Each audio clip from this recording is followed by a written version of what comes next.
This program is produced by Eagle Mountain Apostolic Resource Center. To find additional episodes of this program, as well as other content, visit eaglemountain.tv.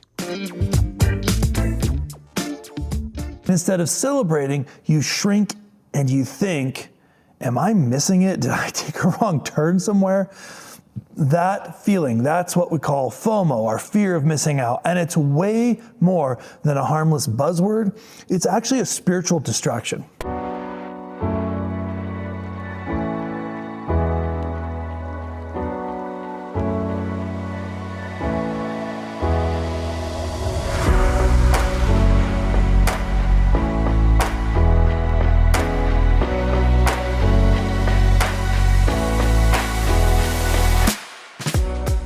Hey everyone, welcome back to God Designed Living. My name is Behnke, and today we're taking a wrecking ball to one of the sneakiest lies out there, the fear of missing out. Let me ask you, have you ever felt that gnawing feeling that you're falling behind? Like everyone else is racing ahead while you're stuck in neutral?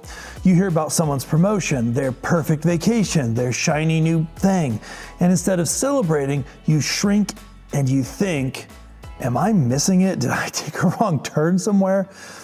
That feeling, that's what we call FOMO, our fear of missing out. And it's way more than a harmless buzzword. It's actually a spiritual distraction.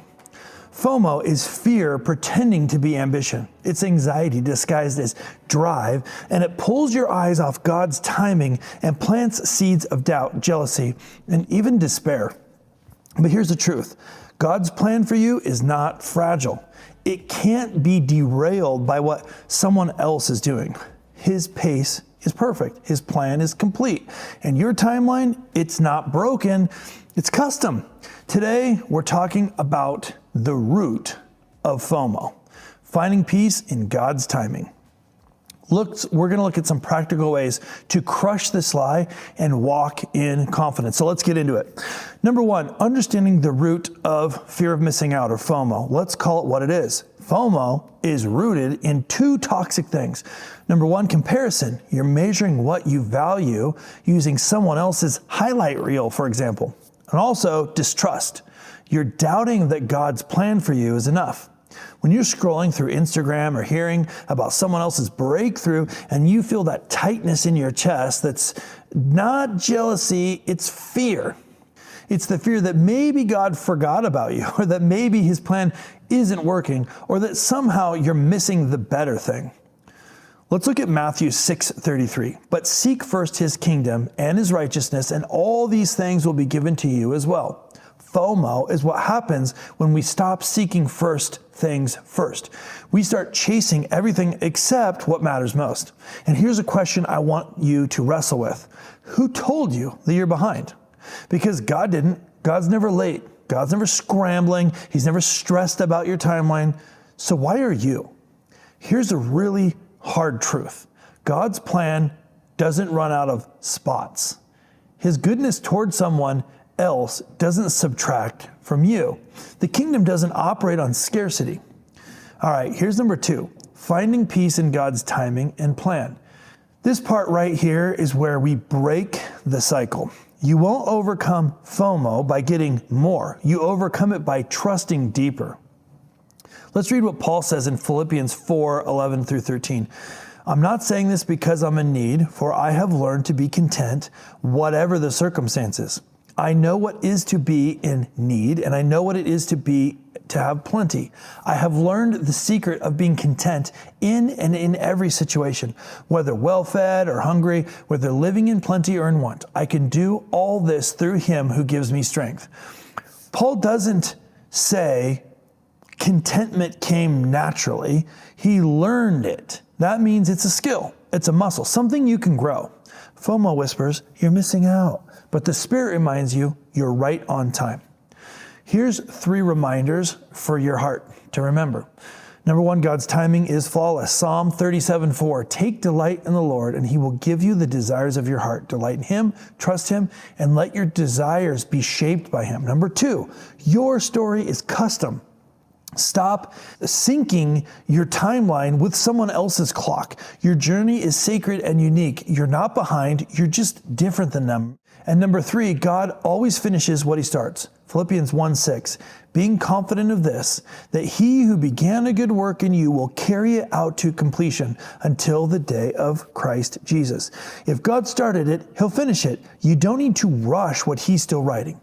Here's some practical ways to overcome FOMO. Let's get down to the real life strategies, because it's one thing to know the truth and it is another thing to live it. Number 1, reframe what you're seeing. FOMO grows in silence. Say out loud, I'm thankful for what I have. God is faithful to me right now. Gratitude isn't fluffy, it is warfare. Number 2, shut down the noise. Social media is like a loud cafeteria where everyone's shouting their best moments. Mute it. Take a fast. Unfollow. Be ruthless with the things that make you doubt God's hand is on your life. Number 3, get clear on your assignment. This is where Nexus can come in. If you don't know your design, it's easy to chase someone else's. Knowing your Nexus type gives you language for your purpose, and that kills comparison. Number 4, celebrate loud. Jealousy and celebration cannot live in the same heart. If someone wins, shout with them. It's training your spirit to recognize abundance, not competition. Number 5, move. Even if it's small, FOMO is often rooted in feeling stuck. So take one intentional step this week towards the thing God's put on your heart. You don't need a 5-year plan. Just move. Just take a step. Number 6, surround yourself with reminders of truth. Get around people who call you higher, who remind you of what God said, who don't let you stay in fear or passivity. Let me leave you with this. FOMO, fear of missing out, is a lie. It's counterfeit. It's fear pretending to be urgency. But you're not late, you're not missing it, you're not forgotten. You're exactly where you need to be when your eyes are fixed on him. Here's your challenge for this week. Identify one area where FOMO has been stealing your peace. Surrender it, name it, and give it back to God. Then take one small step in your lane with gratitude and boldness. If you haven't taken the Nexus profile yet, it's not just a personality test, it's a permission slip to stop striving and start walking in who God designed you to be. You don't have to chase every opportunity, you only need to walk in the one you were designed for. Thanks for watching God Design Living. My name is Chris Behnke. Keep trusting, keep walking, and never forget you were made on purpose for a purpose. I'll see you on the next one.